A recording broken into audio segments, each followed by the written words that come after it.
All right, we'll get started with the last part today. I have the title wrong, so it doesn't throw anybody off, but it's the final part of the review, and it is May 1st. So before I start with going through the problems that we want to go through today, I do want to have a brief discussion about what's coming up soon, which is assigning final grades, just because I get a lot of the same questions every year. All right, so a couple things about that. First of all, the questions that always come up are things like, will there be a curve? Will there be any more extra credit opportunities? Is there anything I can do to raise my grade? If I don't get a higher grade, this bad thing is going to happen to me. I don't like to be the guy that bears bad news, but I have to be sometimes. And to be fair to all the students in here and all the students in the other section, we just have to take a firm stance and say that the grading scale that's on the syllabus is the grading scale. And there's nothing I can do to fudge that for any individual person or for the class as a whole. So do your best, and you're going to get the grade that you get. Realizing that you earn your grade, and not that I give you the grade, hopefully will be an empowering feeling, and not so you won't hold it against me. All right, so that's sort of some things to keep in mind. It's not that I want to, crush anybody's dreams, but I just have to be strict with the grading scale. And then the other thing about final grades is that I'm planning to roll them out gradually this week. So right after the final exam ends, I leave on an international trip. So it's not that I'm running away from you guys, but I am literally fleeing the country as soon as the final ends. So for that reason, I'm going to try to get things out as soon as you finish your final exam. I'll shortly thereafter, within the next day or so, try to get your grade posted. And that way, the people that take the exam early, if you have questions on that final grade or want me to look at anything, you can let me know during this week while I'm still here. For those of you that take the final exam on Friday, that doesn't mean I'm going to ignore anything that you ask me. It's just it might take a little bit longer for me to get to it because I'll be, out of the country and things. But I'll deal with that as soon as I can, so don't think I'm going to ignore you forever. Okay, so that's some things that are coming with regards to the final exam. I'll probably send an email about this since only about half the students are here right now, so I want to make sure everybody knows about these things. All right, so let's get into the problems, which is going to be just the last third. So as I've tried to mention as we go along, the distribution of problems in this review is very similar or nearly identical to what you'll see in the final exam, so you can get an idea for the types of topics that we'll have. All right, so there will be one on there about balancing redox reactions or something related to redox chemistry, so let's talk about this one here. We have the following equation. We want to make sure that we put coefficients for everything and then give the sum for those. All right, so remember that when we do redox equations, we have to make sure that both the atoms and the charges are balanced on each side, and it makes it difficult in a lot of cases to try to just do that by inspection. You're going to have to follow the approach which we learned, which is assigning oxidation numbers and then balancing from there. So the first thing we have to do is assign oxidation numbers. You want to review those rules for doing this if you've since forgotten. So in covalent compounds, hydrogen is +1 and oxygen is -2. That leaves a +3 for nitrogen in this case, for HNO2. H plus is an ion by itself, so the oxidation number is just the charge. Cr2O7 2- is a little bit of a tricky one, so you have 2 minuses for all the oxygens. And then if we have a total charge of 2-, that means we need to have +6s on each chromium to balance that out. So 6 + 6 for chromium is +12, -14 for the oxygen gives us a total of -2. So that's the highest oxidation number for chromium is +6. NO3- we've seen a lot, so we have -2 for oxygen, and then to get that overall -1 charge, that leaves a +5 for nitrogen. Again, the sum of the oxidation numbers equals the charge. Ion by itself is just the same charge, and then water, which we see all the time, -2 for oxygen in covalent compounds, and then +1 for hydrogen. Okay, so those are all the individual oxidation numbers, and then we have to look and find out which ones are changing. So we see that nitrogen goes from +3 to +5, so that's a 2 electron change. Remember, the number of electrons is the difference in the oxidation number between reactants and products. +3 to +5 is a difference of 2. Now, if we look at chromium, we see that you have chromium going from +6 to +3, but this compound here has 2 chromiums in the +6 oxidation state that are each changing to +3. So first of all, we know that there's going to have to at least be a coefficient of 2 here to make sure we have the correct number of chromiums on each side. 2 on this side, 2 on this side. And because there's 2 chromiums involved, 2 going from +6 to 2 +3s, it's 3 electrons each, but it's a total of 6 electrons because there's 2 chromiums. So make sure when you're counting electrons that you account for sometimes the fact that you have, in this case, 2 chromiums that are changing oxidation states. Okay, so we have 6 electrons for that one. We have 2 electrons for the first one, so we have to make sure the number of electrons balance out. So we're going to have to triple the coefficients on these. We multiply this by 3, that gives us a total of 6. So we're going to put a 3 there and a 3 there. So that now we have a total of 6 electrons also for nitrogen. And now we're no longer going to change those coefficients. All that's left is to balance whatever else is in the equation. So we have water and H+, so we're going to use water to balance out the number of oxygen atoms. So we'll notice that on the left side we have 6 plus 7 is 13 oxygens. On the right side we have 9 from nitrate, so we're going to have 4 more from water. So we put a 4 in front of water. And then finally for H+, we've added 4 waters. That's a total of 8 hydrogens on the right side. We have 3 hydrogens here from HNO2, so we need to put 5 more for H+. So for water and H+, which is typically going to be the case, you're just going to use those to make sure that you have the correct number of atoms on each side. So we had extra oxygen atoms on the left side, so we put in 4 waters to balance that. Now we have extra hydrogen on the right side, so we put in 5 H+'s to make sure that those balance out. So the final form of the reaction is going to be 3 HNO2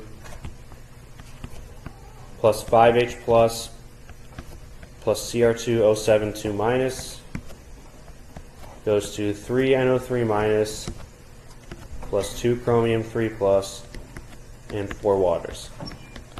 All right, and so the key point is that once we set the coefficients for those 4 species which are involved in the redox transformation, 3's for the HNO2 and nitrate, and then the coefficient of 1 and 2 for those, we don't touch those anymore. We just use water and H+ to finish out the balancing. So this question asks for the sum of those coefficients, so it's going to be 3 plus 5 plus 1. Remember that if there's no coefficient, it's implied to be 1. Plus 3 plus 2 plus 4. So a whole bunch of different coefficients that add up to be 18. Now the sum of the coefficients doesn't tell us anything meaningful. It's just that this is often how we ask the questions in Blackboard to see that you've balanced it correctly. It's just giving the sum of the coefficients. Okay, questions on that one or redox in general? Yeah.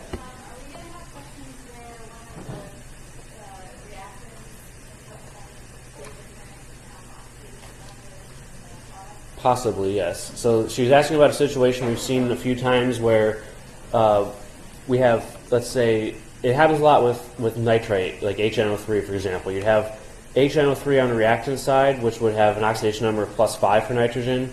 And then on the product side, let's say you have 2 products that contain nitrogen. One of them has an oxidation number of 2, and then one of them still has +5. So that's a situation where, as we talked about in class, there's a few different ways to approach it, but what I like to do is sort of split it up into 2 pieces. One part where the oxidation number is changing, where we use the number of electrons to help us balance that part, and then the other one we save for the end to make sure that the number of atoms is balanced at the end. So there could be one like that on the final. I don't remember for sure if any of them involve that added complication, but it is a possibility. Okay, other questions? All right, moving on to 25. All right, now we're on to the most recent stuff, so this stuff should be fairly fresh in our minds. Here we have benzoic acid, which has a combustion enthalpy of 3227 kilojoules per mole, negative. If 5.25 grams of benzoic acid are burned in a bomb calorimeter and a temperature change of 24.9 degrees Celsius is observed, what is the heat capacity of the calorimeter by itself? All right, so this is a problem where we're kind of working backwards. For calorimetry problems, we're usually going to use the data from the calorimetry to figure out the heat for the reaction. In this case, we're giving you the information to find heat for reaction and asking you to find the heat capacity for the calorimeter. So as we talked about in class, using the same abbreviations that I did, the total heat that's absorbed by a calorimeter in a reaction is going to be the mass of the water times the heat capacity of the water times delta T. That's the amount of heat that's absorbed by the water itself, and then you have a portion of the heat that's absorbed by the calorimeter itself, which is just given by the heat capacity of the calorimeter times delta T. So you have 2 terms for heat for a calorimeter. In some cases you'll use only one of these 2 terms, in other cases you'll use both, which we're going to do here. So here we gave you the amount of water in the calorimeter, so we have the information needed to do this first term, and what we're trying to solve for then is this part here, the heat capacity of the calorimeter itself. So that's going to be our unknown in this problem. So we first need to figure out how much heat is involved in this reaction. And remember also that this total heat that's absorbed by the calorimeter is equal to the negative of the heat for the reaction.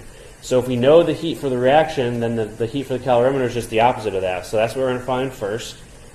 The heat for the reaction becomes sort of like a thermochemical equation problem. We have 5.25 grams of benzoic acid. We know that this is the delta H, or the heat change per mole of substance, so we're going to use that information to figure out how much heat is evolved when we burn 5.25 grams. So we have 5.25 grams of C6H5COOH. We convert that to moles because the enthalpy change is given in kilojoules per mole. And we use the molar mass that we're given to do that, 122.1 grams per mole. And then that minus 3227 tells us that we have minus 3227 kilojoules for every 1 mole of C6H5COOH that burns. Alright, so that's going to give us the amount of heat that's evolved, which is minus 139 kilojoules. Usually for calorimetry problems, it's more convenient to at least initially have that in joules, so that's minus 139,000 joules. And we're trying to find the heat capacity in joules per Celsius as the problem instructs us to do, so let's just keep it in joules, minus 139,000. So that means then that the heat that is absorbed by the calorimeter is going to be just the negative of that, plus 139,000 joules. And that's going to equal, again, mass of water times heat capacity of water times delta T, plus the heat capacity of the calorimeter times delta T. So the calorimeter has 1,100 milliliters of water, which is 1,100 grams. The heat capacity of water is 4.184, that number that we've used all the time. And then the temperature change is 24.9 degrees Celsius. So we're telling you that that's delta T. Temperature change is positive 24.9, so we put that in directly. And then we're going to add to that the heat capacity of the calorimeter, which is our unknown, times that same change in temperature, 24.9 degrees Celsius.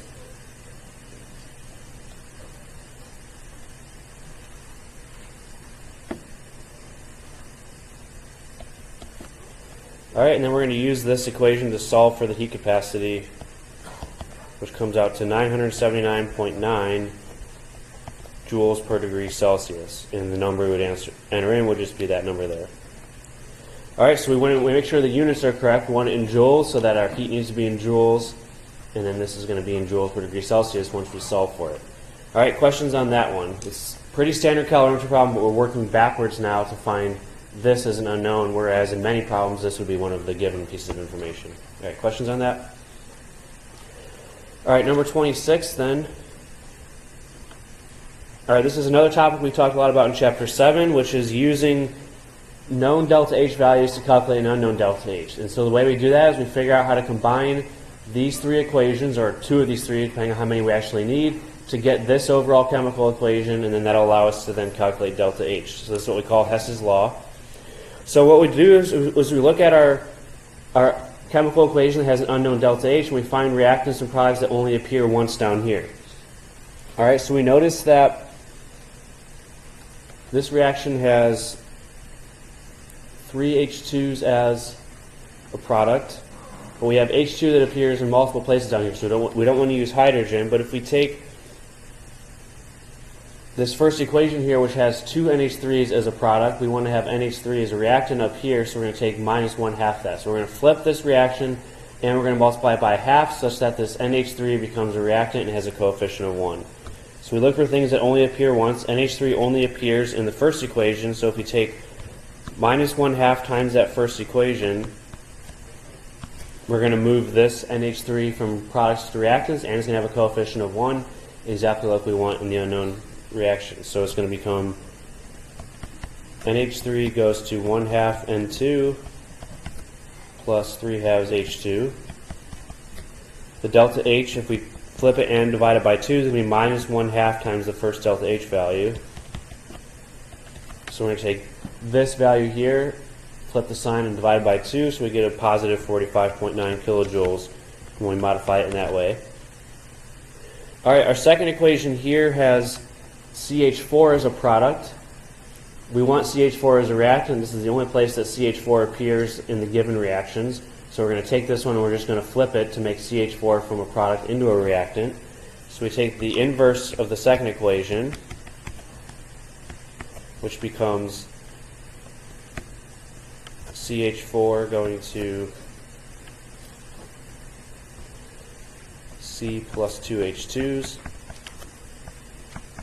Because we flip the reaction, we just flip the sign of delta H. So it becomes positive 74.9.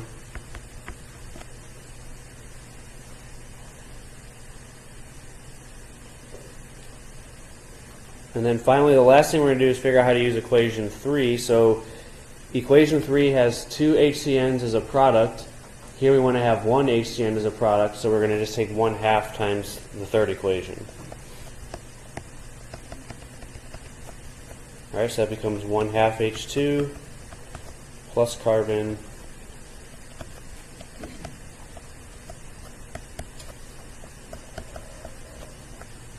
so because we took the coefficients and multiply them by 1/2, we take the delta H and multiply it by 1/2.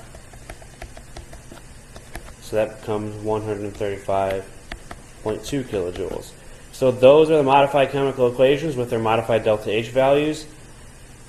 So when we add the three equations together, we get NH3 as a reactant, we get CH4 as a reactant, and then for H2 we have this 1/2 H2 is going to cancel out, and then this 3 has H2 is going to become a 1. So we've partially canceled out the H2 on the right side, that completely removes it from the left side.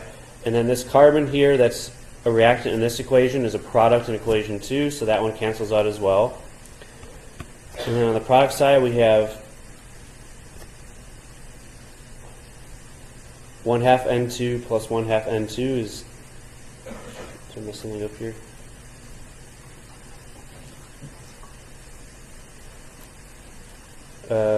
No, sorry, that cancels out, my bad. On the product side, all that's left is the 3 H2s and the HCN. So it's good to verify that they add up correctly, which they do. And then when we finally get the delta H, we're just going to take these three numbers and add them together, 45.9 plus 74.9 plus 135.2, 256.0 kilojoules. Alright, so once we have the modified delta H, we just add the three together. Now there is a potential shortcut we could have taken in this problem, which is the realization that all of these given equations up here are at least related to formation equations. So this first equation is 2 times the formation of NH3, this one is the formation of CH4, this one is 2 times the formation of HCN. So we could have realized that, modified the delta H's appropriately, and did delta H of the reaction as products minus reactants for those delta H formation values. So there are a couple different ways we could do this, but if we hadn't made that realization or that connection, this is the way we can add the three together to get our unknown delta H. So questions on that concept? We saw it very recently, so hopefully it still makes sense. Any problems with what I did or anything else you want to go over? Alright, 27, we need to keep moving to get through all these. Alright, now we're on to gas laws, which is chapter 8 if you're keeping score. Alright, so a container of gas with a movable piston, that means the volume can change, has a volume of 123 milliliters when the pressure is 562 torr and the temperature 25. What will the volume read if the pressure is lowered and the temperature is raised? So the pressure is lowered to 253, the temperature raised to 97 Celsius. So this is a combined sort of a gas law problem where we're changing parameters of an ideal gas. So we always want to start with PV equals nRT. Then we find the parameters that are changing. In this case, it's going to be pressure, volume, and temperature. We have a container of gas. We're not telling you how many moles we have. We're not telling you that any gas is being added or subtracted. So we think that, so we can assume that the number of moles is constant, but the pressure, volume, and temperature are all changing. So we move those to one side. And that means the ratio P times V divided by temperature is equal to N times R, which is a constant value. And because this ratio is constant, that means the initial conditions, that ratio at the start is going to be equal to the same ratio at the end. Alright, so we find the ones that are changing and we arrange the equation as such. And what we're going to solve for here is the final volume, V2. So it's going to be P1, V1, T2 divided by P2, T1. Alright, so just do a little bit more algebra to isolate the variable that we're solving for, which is V2, and now we just start plugging in numbers. So for the pressure, it doesn't matter what unit we use because it's a ratio of two pressures, P1 over P2. So as long as those two are the same, the units will divide out and the ratio will be the same. But then for temperature, it has to be in Kelvin. There's no negotiation there. So the initial temperature is 25 degrees Celsius, which we add 273 and get 298 Kelvin. And then for the second temperature, T2, it's 97 Celsius. We add 273 to that, and we get 370 Kelvin. All right, so it's important to convert our temperatures to Kelvin whenever it's an absolute temperature, not a difference in temperature as we had before. So when we put the numbers in, P1 is the initial pressure, which is 562 torr. V1 is the initial volume, which is 123 milliliters. T2 is the final temperature, which is 370 Kelvin. So part of this problem is making sure we keep the things straight, P1, P2, T1, and T2, and so on. P2 is the final pressure, which is lowered to 253 torr. And then the initial temperature, T1, which is also in the denominator, was 298 Kelvin. All right, so with all of those multiplied and divided together, we get 339 milliliters.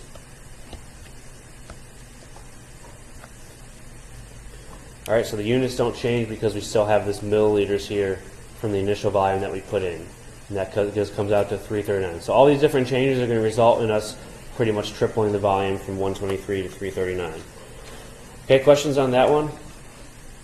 All right, so with gas laws, there's a lot of different possibilities because we have, 4 parameters that we can change: pressure, volume, moles, and temperature, and numerous different ways of arranging those things. So there are a lot of variations on this theme, but the story is always the same. Start with PV equals nRT and write a new equation that involves the variables that are changing.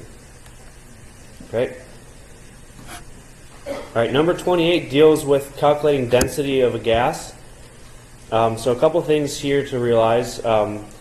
We talked about this in class. There's an equation for density that comes directly from the ideal gas equation. So anytime you're dealing with the density of the gas or the mass and the volume, which is given by density, we can start with this equation here, PV equals nRT. And then remember that the number of moles of any substance is related to the mass and the molar mass of that substance. So it's going to be the mass divided by the molar mass. All right, so this is a relationship that we learned a long time ago, and we can replace then N, which is number of moles, with this quantity here, mass divided by molar mass. So that gives us a new form of the ideal gas equation. PV is equal to mass divided by molar mass times RT.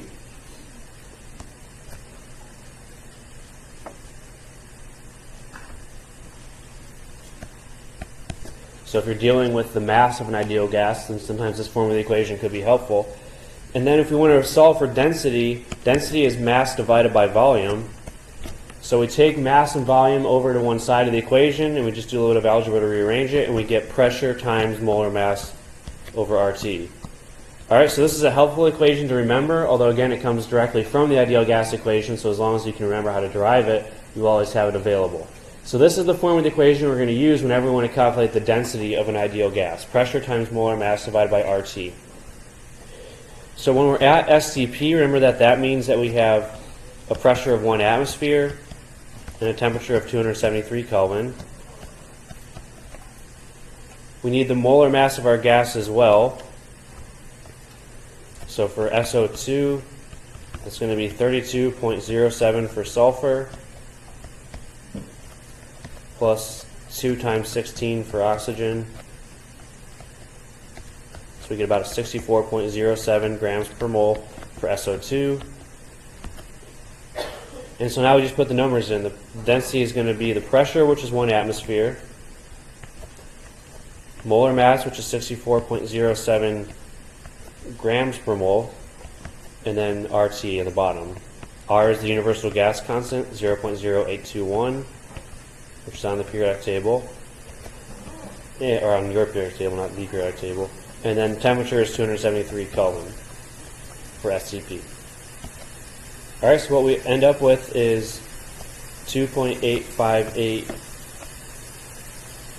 right today, or pretty much any day,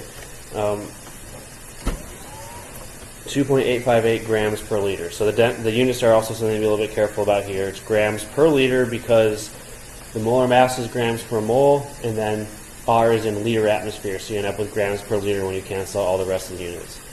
Now there is a slightly different way to do this problem as well. As I said, for a lot of these types of problems, especially with gas laws, there's more than one way to approach it. We can also realize that at STP we have this shortcut here, which is that 1 mole is equal to 22.4 liters. So at SCP, 1 mole of any gas has a volume of 22.4 liters, and we also know the molar mass tells us the number of grams in 1 mole.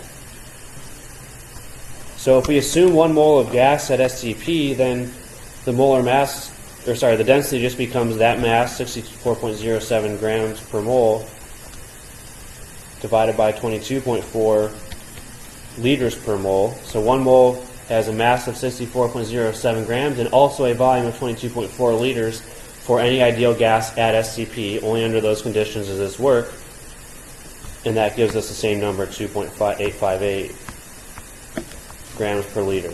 So this may have been a slight shortcut, but it only works over at SCP, where we know the molar volume of the gas in addition to the molar mass. It doesn't work in every situation. Okay? Questions on that topic?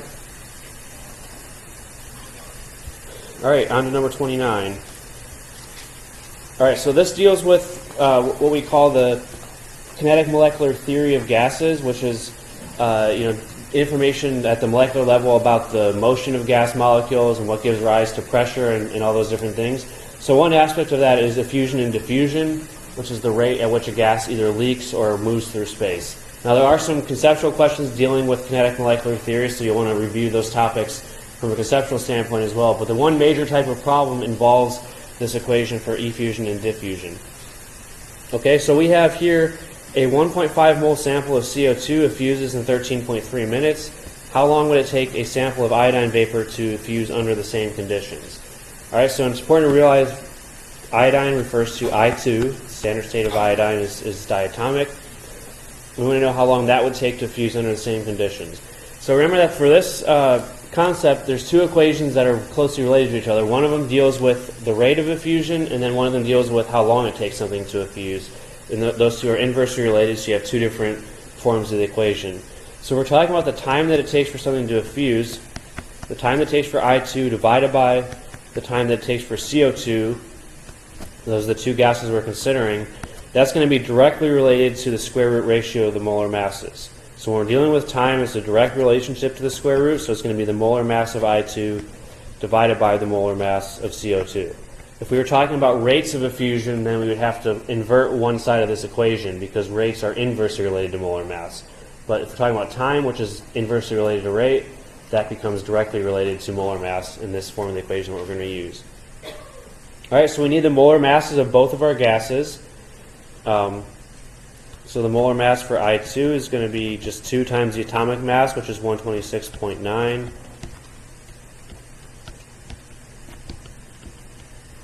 And the molar mass for CO2 is 44.02, carbon plus 2 oxygens. All right, so we have CO2 and I2, those are the molar masses. We know how long it takes for CO2 to effuse, so now we're just going to solve for the time that it takes for I2 to effuse. Now you could write the equation in either way. We could put either I2 on the top, CO2 on the bottom, or vice versa. It doesn't matter which way you write these. I did it this way to make the algebra a little bit easier, but if you done it the other way, you could still get the same answer. All right, so the time that it takes I2 divided by the time for CO2, which is given, 13.3 minutes, is equal to the ratio of the square roots of the molar masses, 253.8 grams per mole, and then 44.02 grams per mole for CO2. So when we do the algebra, the time that it takes for I2 to effuse is going to be 31.9 minutes, assuming I did my math correctly. All right, so that ends up being choice B up there. So when we're doing problems like this, it's always helpful when you're doing a problem to think about the concept behind it, and I think especially for these ones it's valuable because we know from the kinetic molecular theory that if you have two gases at the same temperature, they're fusing under the same conditions, so temperature is part of that. If you have two gases at the same temperature, the heavier gas is going to move slower, the lighter gas is going to move faster. Okay? So I2 is clearly heavier than CO2, so that means I2 is going to move slower, which means it's going to take a longer time to effuse or diffuse. So if we had done this problem and got a value that was smaller than 13.3, which is the initial time for CO2, sorry, this number here, 13.3, then we know we could have did something wrong. So right away we can eliminate choices C and D because those are smaller times than we had for CO2. I2 is a heavier gas, so it should take a longer time just from the theory behind this. So it's always helpful to think about theory when you're doing problems, and that can eliminate at least a couple of the answer choices here. But we need to do the math correct to make sure that we get the right answer, which is choice B in this case. All right, questions on that topic? All right, so the last 5 questions, which will also be the last 5 questions on your final exam, are going to deal with Chapter 9, which is the most recent stuff that we did. A few of these things appeared on the third midterm, but there's also some brand new things that'll be just on the final. So if you're trying to figure out which part of the course is the exam more heavily weighted to, it's a little bit heavily weighted towards the very last stuff, okay? Because there's an average of 3 or 4 questions per chapter, 34 questions, 9 chapters. But for Chapter 9, we're going to have a total of 5 questions on there, so just a little bit more heavily weighted towards that part of the course. All right, so number 30 deals with intermolecular forces. So in which of the following elements in their standard states are the atoms or molecules held together exclusively by London dispersion forces? All right, so I think I made a switch here. So choice C should be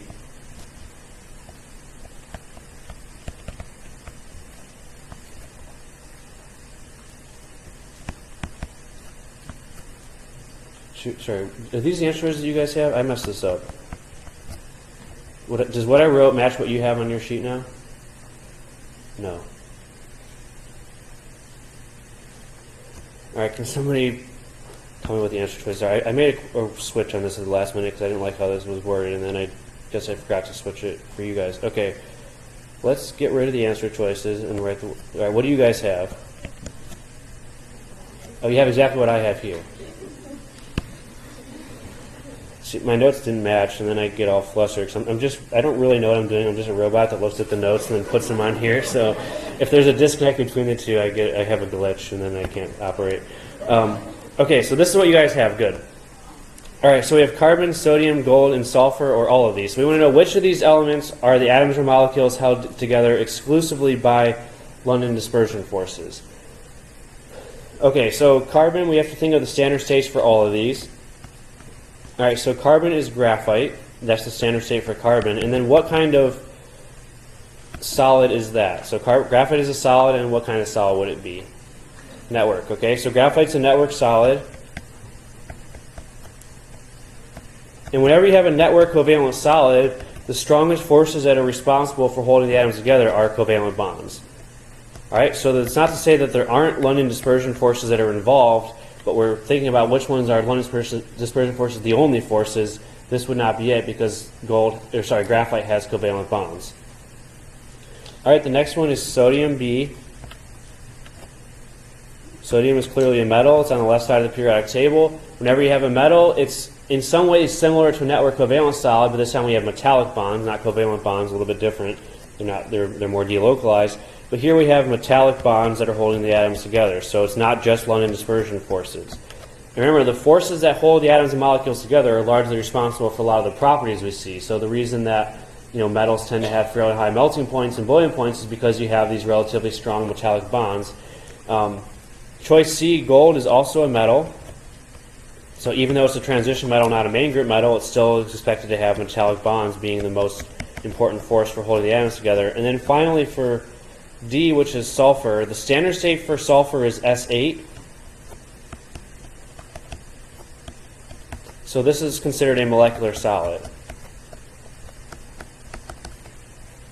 It's nonpolar because all the atoms are the same, and the only key force holding this together is going to be London dispersion forces. You have covalent bonds within each molecule, but the only force that's holding the individual molecules together, which this question is asking about, is going to be London dispersion forces.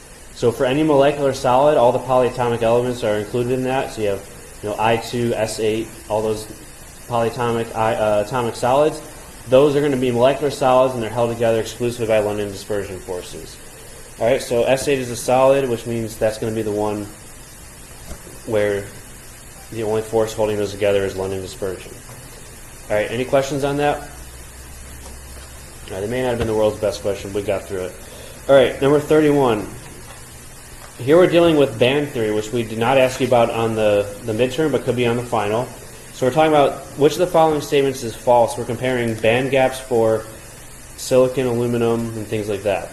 All right, so we have to understand what we mean by band gaps. When we have these extended solids, either metals or network covalent solids or things related to that, anything where you have these extended solid structures, if we're talking about the electron structure in the orbital diagram, you have what are called bands, which is where the individual molecular orbitals become compressed really close together because there's a lot of them, and then you get filled and unfilled bands that are separated by some gap. So you're always going to have at lower energy, you're going to have a filled set of orbitals that we call the valence band,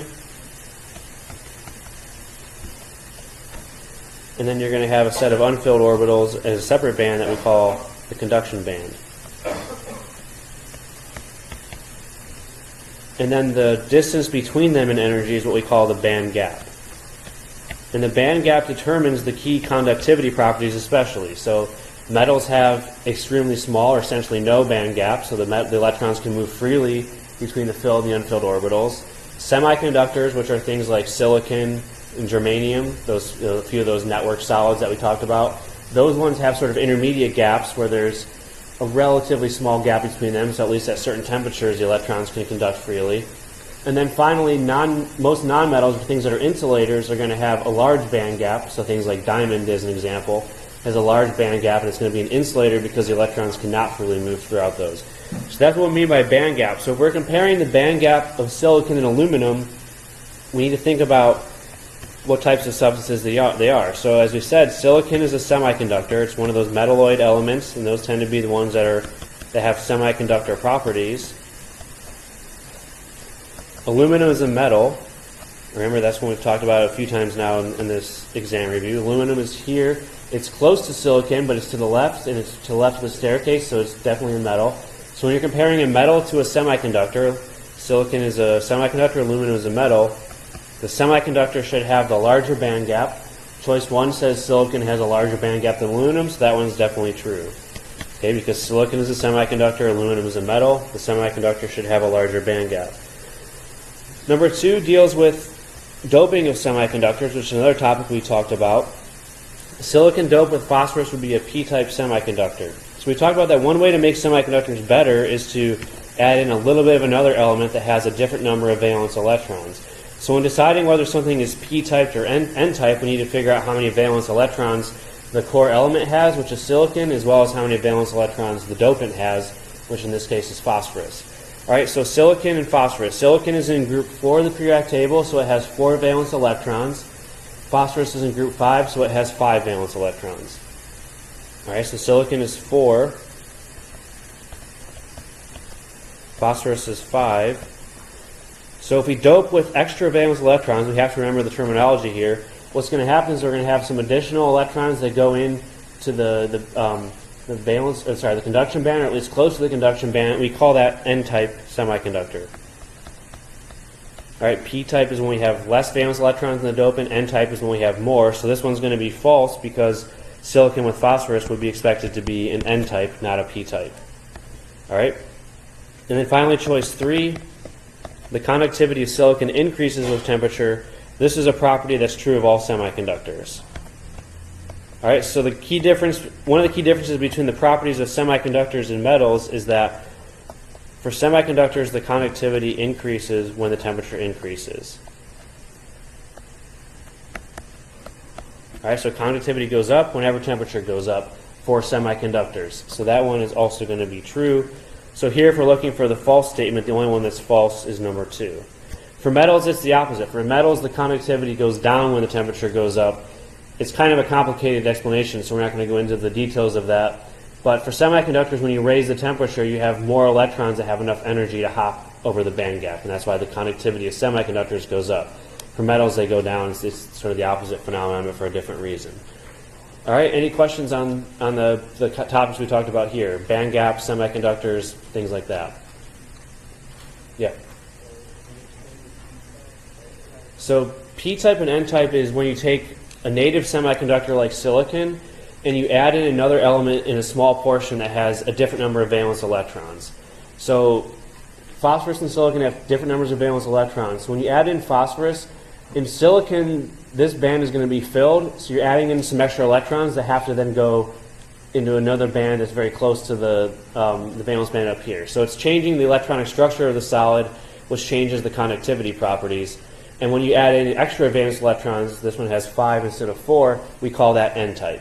If you add in an element like boron that has fewer valence electrons than silicon, so if you had boron-doped silicon, that would be called an N-type semiconductor, and what you're doing there is you're removing electrons from the valence band, which introduces new holes that the electrons are able to hop to that are close to the valence band. So it can both of them can increase the conductivity of a semiconductor, but they do it by two different mechanisms, either removing or adding extra electrons to those frontier orbitals.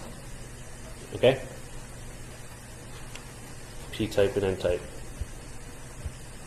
All right, this one here, number 32, deals with the structures of solid-state compounds, either ionic or metallic compounds that have cubic structures. And for a lot of these types of problems, you've seen some of them on the homework assignment if you've done it this week. As a reminder that I keep forgetting to tell you, the homework assignment is due on Wednesday this time. So if you didn't notice that yourself, you have more attempts, go ahead and do those if you want to. The last homework assignment will keep it open until Wednesday. But anyway, this one and many of the ones on the homework assignment deal with counting atoms in cubic structures. Okay, so we have 3 elements here, A, B, and C, generic elements. And what this question is asking for is what's the formula of the compound when we have the structure arranged as it's described here. So we have A on the corners of the lattice. So remember, all these different positions in a cubic lattice get counted in different ways. So for on the corner of the lattice, we have 8 total corners in a cube. That's geometry, not chemistry. And then we have each of those counts as 1/8 because each corner is shared by 8 adjacent unit cells. So for the corner atoms, it's 8 times 1/8, which means we have a total of 1 A atom, whatever that A is. We have B on the edges of the unit cell. So edge positions, we have a total of 12 edges in a cube. Maybe if I draw a cube, it'll help us to see that. I can't draw many things, but cubes are one thing I'm okay at drawing at least. Okay, so there's our cube. We have a total of 12 edges, 4 on the front face, 4 on the back face, and then an additional 4 on the top and bottom that aren't included in those. So a total of 12 edges in a cube. Each one of those counts as 1/4. It's going to be shared by 4 neighboring unit cells. So we have a total of 3 B elements. And then for choice C, we have 1 in the center. And anything that's in the center of the cube, anything that's not on the border of the cube is going to count as a full atom. So it's just 1 times 1, so a total of 1. So the formula of this compound with this particular structure would be A, B, 3, C. 1A, 3 Bs, and 1 C. So a lot of the questions you're going to do that deal with cubic unit cells are going to come down to your ability to count atoms in the unit cell depending on where their position is in the structure. There's a few other details we want you to know, and those are summarized in the tables that I put in the notes. Things related to the packing densities and a few different types of holes that you should be familiar with for ionic compounds, octahedral, tetrahedral, and cubic holes, and a few details related to those. But a lot of what you're going to have to do for these is just know how to count the atoms, and this is an example of that type of question. Yeah?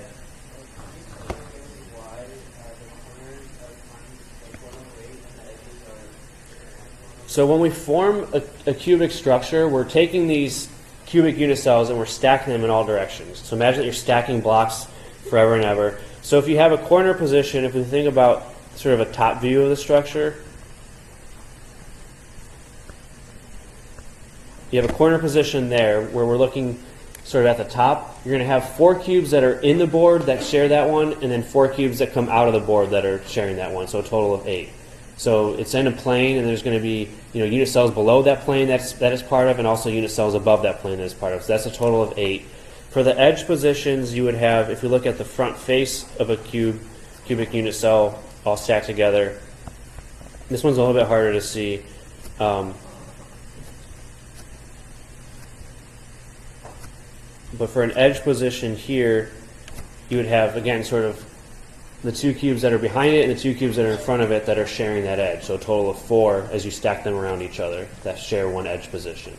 So that's where those come from. It does require some three-dimensional, thought and reasoning, which is hard to do on a chalkboard. But it all comes down to just stacking cubes together and understanding which positions are shared and how many things share them. All right, we're running a little bit low on time, so I'm going to blow through the last two.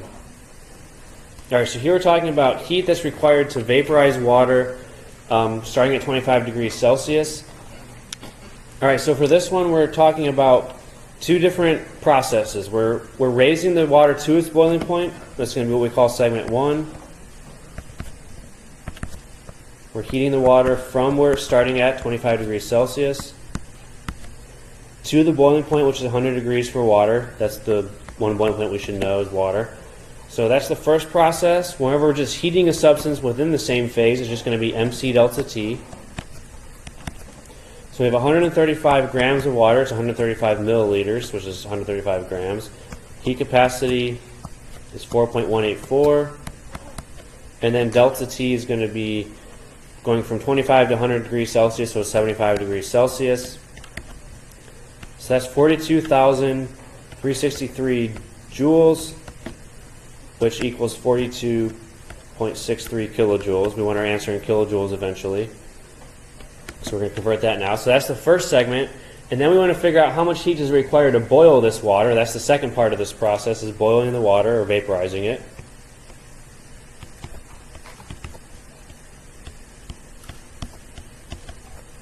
All right, so the heat for boiling something is just going to be the moles of substance times the enthalpy of vaporization. Enthalpy of vaporization can be given per gram or per mole. Here we're given the enthalpy of vaporization, which is 40.6 kilojoules per mole. So we need to have the moles of water in this case. All right, so we have to find moles of water. We have 135 grams. We convert to moles using the molar mass.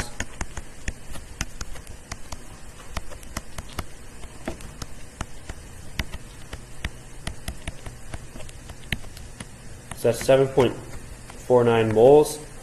So we have 7.49 moles of water. The enthalpy of vaporization is 40.6 kilojoules for every 1 mole. And that gives us an additional 304.16 kilojoules. All right, this one's already in kilojoules, so we don't need to convert it, so pay close attention to units. And then the total heat for this process is just the sum of the two, 42.63 kilojoules, which is the amount required to raise the temperature, plus 304.16 kilojoules, which is the amount needed to vaporize the substance, and that gives us a total of 346.52 kilojoules.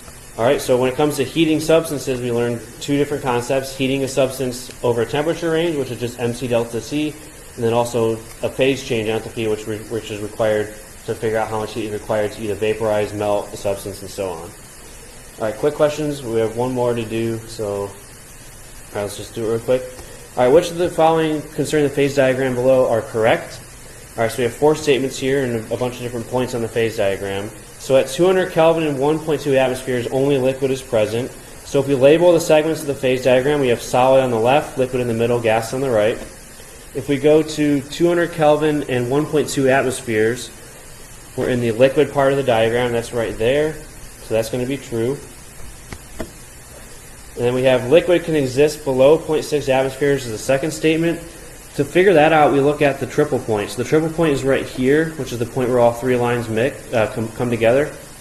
And that occurs at 0.6 atmospheres. So anywhere below 0.6 atmospheres, we only have solid and gas. Liquid only exists above the triple point.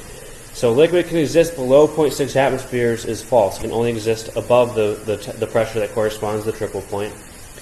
In moving from point C to point D, so we're starting here at point C and going to point D, the phase will change from liquid to solid. We start in the liquid part of the diagram, but point D is down here in the gas. So this would be vaporization, liquid to gas. So that one's going to be false as well. And then finally, point E is called the triple point. Point E is here. The point that's at the end of the liquid gas line is not called the triple point, it's called the critical point. So that one is also incorrect. All right, so the only one that's going to be correct is number 1.